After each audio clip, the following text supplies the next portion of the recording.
Hello viewers. आज मैं आपके लिए माउस ड्रामे की एपिसोड नंबर 2 की स्टोरी एक्सप्लेन करने लगी हूँ। तो गाइस, एपिसोड नंबर 2 स्टार्ट होती है जब जाए हून को पुलिस अपने फैमिली मेम्बर्स के मर्डर के शक की बुनियाद पर इन्वेस्टिगेशन के लिए लेकर आती है। वो कत्ल को लेकर कोई रिस्पांस नहीं देता और दावा करता है कि उसने किसी को नहीं मारा। वो पॉलीग्राफ मशीन से चेक करते हैं, लेकिन इस पर उसके बयान सच्चे डिटेक्ट होते हैं, तो पुलिस उसे छोड़ देती है।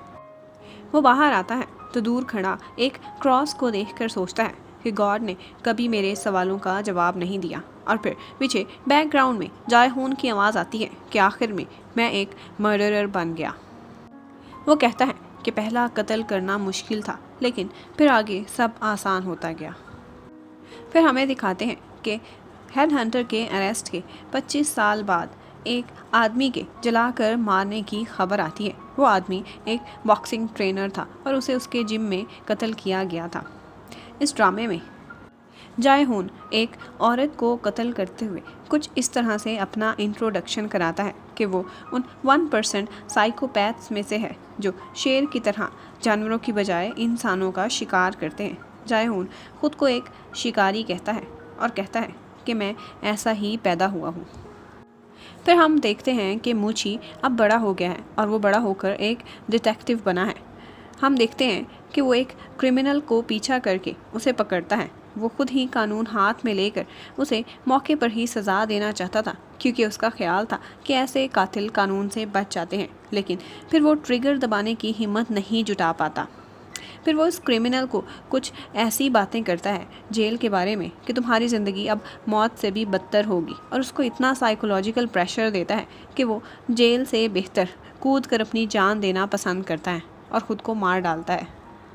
फिर डिटेक्टिव मूची वहीं छत पर ड्रिंक कर करके सो जाता है और फिर सुबह के करीब एक फ़ोन कॉल से उसकी आंख खुलती है। फिर वो इसी हालत में एक क्राइम सीन पर पहुंचता है। वहां एक औरत की सीवर में से लाश मिलती है। ये वही औरत थी जिसका पहले मर्डर होते हुए दिखाया गया था।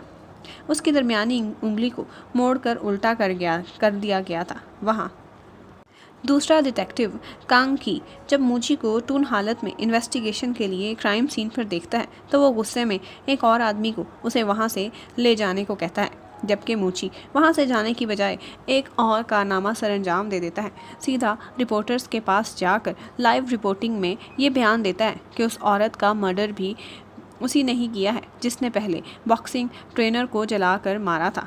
उसे टीवी पर एक आदमी देख रहा होता है। ये वही सीरियल किलर जाए हून है। जाए हून की शक्ल हमें नहीं दिखाते, ये एक सस्पेंस है। मूची का अंदाज़ा असल में वाकई सही था, क्योंकि उस किलर के कमरे में दीवार पर उन्हीं दोनों की तस्वीरें पेस्ट होती हैं, यानी दोनों का मर्डर उसी ने ही किया था। इस सब के बाद मूची जेल में जाकर डॉक्टर सियो जून से मिलता है और वो हेड हंटर से कहता है कि मैं तुम्हें जेल में पड़े एक नेचुरल डेथ से नहीं मरने दूंगा। मैं खुद कुछ ना कुछ करके जेल में आऊँगा और तुम्हें मार डालूँगा। लेकिन डॉक्टर सियो जून बहुत पुरसकून लहजे में उसे कहता है कि मैं तुम्हारी आंखें देखकर बता सकता हूँ कि तुम किसी को कत्ल नहीं कर सकते। तुम एक आम इंसान हो, मेरे जैसे नहीं हो, इसलिए मुझे मारने के मिशन में तुम फेल होगे। तो मूची उसे कहता है कि मैं तुम्हें तुम्हारे बेटे के सामने कत्ल करना चाहता हूँ, ताकि उसे भी वही दर्द सहना पड़े जो मैंने अपने बचपन में सहा था। फिर हमें फ्लैशबैक में दिखाते हैं कि एक दफ़ा जी इयॉन सियो जून को जेल में मिलने आई थी और उसने उसे कहा था कि मैंने हमारा बच्चा मार दिया है। लेकिन आज मूची के मुंह से अपने बेटे का जिक्र सुनकर हेड हंटर को ये हकीकत पता चलती है कि उसका बेटा अभी ज़िंदा है, मरा नहीं। फिर फ्लैशबैक में दिखाते हैं कि हाई स्कूल दौर में एक दफ़ा मूची जी इयॉन की शॉप पर आया था। वो हर चीज़ के लिए उसे ही ब्लेम करता है और उसे बताता है कि मेरे भाई की 9 सर्जरीज हो चुकी हैं, हम लोग और अफोर्ड नहीं कर सकते, लिहाजा इस दफ़ा सर्जरी के लिए उससे पैसे मांगता है, क्योंकि वो जी इयॉन को भी इस सब के लिए ज़िम्मेदार समझता था। इतने में वहाँ लोग इकट्ठे हो जाते हैं और सबको पता चल जाता है कि हेड हंटर जी इयॉन का हस्बैंड था। इतने में वहाँ एक बच्चा आता है और जी इयॉन को मॉम कहकर बुलाता है। यहाँ मूची को हेड हंटर के बेटे का पता चलता है। जब वो ख्यालों से बाहर आता है तो यहाँ पर हमें एक नया करैक्टर दिखाते हैं। वो बारियोम को देखता है। वो एक परिंदे की जान बचा रहा था। तो मूची सोचता है कि या तो ये बहुत रहमदिल इंसान है या फिर इंतहाई बेवकूफ़। फिर हम जेल में देखते हैं कि सियो जून की जेल में एक गार्ड से बहस हो जाती है जब वो गार्ड उसकी बात नहीं मानता। बाद में गार्ड को जेल का डॉक्टर समझाता है कि आइंदा सियो जून की कोई बात से इनकार नहीं करना, उसे हर चीज़ प्रोवाइड करनी है जो भी वो मांगे। यहाँ उसे पता चलता है कि उससे पहले एक गार्ड ने सियो जून का एक दफ़ा मूड ख़राब किया था तो वो बेचारा माजूर हो गया था। फिर हमें दिखाते हैं कि वो गार्ड, उसका नाम ची कुक है और वो नया गार्ड की पोस्ट पर लगा है। वो बारयूम का फ्रेंड है। बारयूम भी एक पुलिस ऑफिसर है। बारयूम एक इवेंट के सिलसिले में अपने एक दूसरे फ्रेंड गू डोंगू के साथ जेल में आया है। बारयूम को बहुत रहमदिल इंसान दिखाया गया है, जिस तरह से वो परिंदे का ख्याल रखता है। बारयूम एक पुलिस ऑफिसर होता है और वो इंतहाई सीधा साधा और मासूम दिखाया जाता है। वहाँ बातों बातों में डोंगू अपने फ्रेंड ची कुक से कहता है कि हेड हंटर भी सुना है इसी जेल में है, क्या तुमने उसे देखा है? तो ची कुक उसकी बातों पर गुस्से में आ जाता है। दरअसल वो डरा हुआ था क्योंकि अभी अभी उसका हेड हंटर के साथ लफड़ा जो हुआ था। फिर जब कुछ सामान उठाकर ची कुक और बारयूम जेल में जाने लगते हैं तो ची कुक बारयूम को हेड हंटर दिखाता है। तो बारयूम उसे देखकर कहता है कि ये तो एक नॉर्मल इंसान लगता है, लेकिन जब उन दोनों की नज़रें मिलती हैं तो बारयूम थोड़ा घबरा सा जाता है। उधर मूची को दिखाते हैं, वो सीवर वाले मर्डर की इन्वेस्टिगेशन करता है। वो उसके फुट स्टेप्स से उस जगह तक पहुंच जाता है जहां असल में उसका मर्डर हुआ था और वो प्रूफ्स इकट्ठे करता है। जब वो वापस ऑफिस में आता है तो वहाँ पर हम एक रिपोर्टर लड़की होंग जू को देखते हैं जो उसे अगले दिन वाले इंटरव्यू से मुतालिक सवाल कर करके उसका दिमाग खाली कर देती है। उधर ऑफिस में डिटेक्टिव कंग एक आदमी से उस औरत के मर्डर वाले केस से मुतालिक इन्वेस्टिगेशन कर रहा होता है तो मूची उसके पैर देखकर वहीं पर पहचान जाता है कि ये मर्डर वाले फुटप्रिंट्स से मैच नहीं होते, लेकिन डिटेक्टिव कंग उसकी बातों पर ज़्यादा तवज्जो नहीं देता। उधर होंग जो रिपोर्टर को हर हाल में बॉक्सिंग ट्रेनर के मर्डर केस से मुतालिक मालूमात हासिल करनी थी क्योंकि वो इस केस पर एक शो करने वाली थी, लिहाजा वो मूची को उसकी इल्लीगल जुएबाजी की तस्वीरें दिखाकर ब्लैकमेल करती है ताकि उससे इंफॉर्मेशन इकट्ठी कर सके। यहाँ हमें पता चलता है कि वो बॉक्सर दरअसल उस औरत का भाई था जिसका मर्डर बहुत सालों पहले हेड हंटर ने तूफ़ानी रात में किया था। अब वो क्यूरियस थी कि वो दोनों बहन भाइयों को ही क्यों कत्ल किया गया है। फिर मूची होंगजू को वो जगह दिखाता है जहाँ उस औरत सोन योंग का कत्ल हुआ था और उसे घसीट कर थोड़ी दूर फेंका हुआ था। फिर मूची और होंगजू दोनों मर्डर विक्टिम्स की पोजीशन में बैठते हैं तो उन्हें पता चलता है कि उंगली एक करीबी क्रॉस की तरफ इशारा कर रही थी तो किलर ने तोड़ दी। इन दोनों मर्डर्स में एक और कॉमन बात ये भी थी कि दोनों की एक एक चीज़ मर्डरर अपने साथ निशानी के तौर पर ले गया था। उस औरत की रिंग ले गया था जबकि बॉक्सर के ग्लव्स लेके गया था। फिर हमें दिखाते हैं कि जो जेल में इवेंट हो रहा था उसमें शो की परफॉर्मेंस खासी अच्छी जा रही थी और सारे कैदी खूब मज़े लूटते हैं, लेकिन जब बारयूम अपना मैजिक शो परफॉर्म करने आता है तो सबको नींद आने लगती है। लेकिन जैसे ही वहाँ हेड हंटर आता है सियो जॉन तो हर कोई सीधा होकर बैठ जाता है। फिर बारयूम एक वॉलंटियर को बुलाता है कि वो उसे गायब करके दिखाएगा। जैसे ही वो मैजिक के लिए सेफ का दरवाज़ा खोलते हैं उसमें से ची कुक बुरी हालत में बेहोश और ज़ख्मी पड़ा हुआ बाहर गिरता है। उसकी उंगलियां भी काटी हुई थीं। वो लोग बहुत घबरा जाते हैं और जेल के डॉक्टर को बुलाते हैं जबकि सियो जून दूर बैठा बहुत सुकून से ये मंजर देखता रहता है। फिर वो स्टेज पर आता है तो वहाँ एक प्राइस्ट उसे देखकर डर जाता है।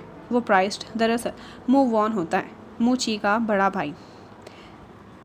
वो बचपन में हेड हंटर का विक्टिम बना था लेकिन फिर जिंदा बच गया। बारयूम का दिल बहुत छोटा होता है। वो ची कुक को इस हालत में देखकर रोता है जबकि सियो जून उसका ट्रीटमेंट स्टार्ट करता है। ची कुक को हॉस्पिटल में ट्रांसफ़र किया जाता है लेकिन उसकी सर्जरी से पहले वो लोग उसकी उंगलियां ढूंढते हैं। दूसरी तरफ मूची कहता है कि बॉक्सर सू हू को इंतकाम की खातिर कत्ल किया गया था क्योंकि जलाने से पहले उसकी हड्डियां भी तोड़ी गई थी और बहुत तकलीफ़ दी गई थी। जहां ची कुक को लेके जाया गया था वहां पर बॉक्सर सू हू की मां भी एडमिट थी। उसने सुसाइड की कोशिश की थी अपने दोनों बच्चों के मर्डर के बाद। डॉक्टर यूहान को वहां दिखाया जाता था जब वो औरत खुद के बच जाने पर रोती है तो डॉक्टर यूहान उसे नसीहत करता है कि तुमने गलत एंगल से कोशिश की थी, अगली दफ़ा इस तरह से कोशिश करना। ये सुनकर डुंगू को गुस्सा आ जाता है, लेकिन वो डॉक्टर यूहान की सर्द नज़रें देखकर पीछे हट जाता है। इतने में वहाँ पर गार्ड ची कुक की उंगलियाँ लेकर आता है और उसे ऑपरेशन थिएटर में ट्रांसफ़र किया जाता है। अब सर्जरी के मौका पर भी डॉक्टर यूहान को बुलाया जाता है क्योंकि दूसरा डॉक्टर किसी और केस में मसरूफ़ था और यूहान का न्यूरो सर्जरी का एक्सपीरियंस भी था। पारियोम मना करता है, लेकिन फिर कोई और ऑप्शन ना होने पर खामोश हो जाता है। फिर एक तरफ हमें दिखाते हैं कि मूची कहता है कि किलर को छुरी के इस्तेमाल और इंसानी जिस्म की एनाटॉमी में काफ़ी जानकारी हासिल है। दूसरी तरफ हमें डॉक्टर हुयान को बहुत महारत से छुरी इस्तेमाल करते हुए सर्जरी करते हुए दिखाया जाता है। उधर बाहर बैठे बारियोम को पता चलता है कि डॉक्टर हुयान सबसे कम उम्र इंसान है जिसने डॉक्टरी का इम्तिहान पास किया और वो पहले भी ब्रेन सर्जरीज करता आया है। उसकी सर्जरी सही हो जाती है, लेकिन अब उसकी रिकवरी का इंतज़ार है। जब डॉक्टर यूहान को वहाँ पता चलता है कि ये हेड हंटर का काम था तो वो वहाँ से चला जाता है, लेकिन बाद में डॉक्टर यूहान को पता चलता है कि हेड हंटर सियो जोन की बात ना मानने पर एक और कैदी ने ची कुक को सबक सिखाया है। अगले सीन में हमें एक नया करैक्टर देखने को मिलता है। वहाँ पर एक हाई स्कूल के बाहर एक लड़की दिखाते हैं जिसका नाम बोंगजी है। वो स्कूल से वापसी पर पिकअप करने के लिए किसी को बुलाती है, लेकिन जब कोई नहीं आता तो वो अकेली चल पड़ती है। उसको ऐसा लगता है कि जैसे कोई उसका पीछा कर रहा है, तो वो घबरा जाती है और एक आदमी पीछे से आकर उसे पकड़ लेता है। इतने में उसकी ग्रैंड माँ पीछे से आकर उस आदमी की पिटाई करती है, तो हमें पता चलता है कि वो आदमी बारियोम है। वो लड़की बहुत डरी हुई थी। फिर वो घर वापस चले जाते हैं। वहाँ ग्रैंड माँ बारियोम को सॉरी करती हैं और उसे खाने के लिए रोकती हैं। वो उसे जानती थी क्योंकि वो उनके एरिया का कॉप था। खाना खाने के बाद जब बोंगजी अंदर जाती है तो ग्रैंड माँ झट से बारियोम से शादी के बारे में बात करती हैं और अपनी पोती बोंगजी की तारीफ़ें करती हैं, तो बारियोम शर्मा कर वहाँ से चला जाता है। उधर होंगजू अपने शो पर डॉक्टर डैनियल को भी बुलाती है और उनके बाद मूची भी शो पर आता है और बताता है कि इन 2 मर्डर्स के बाद अगला कत्ल और भी ज़्यादा दर्दनाक होगा।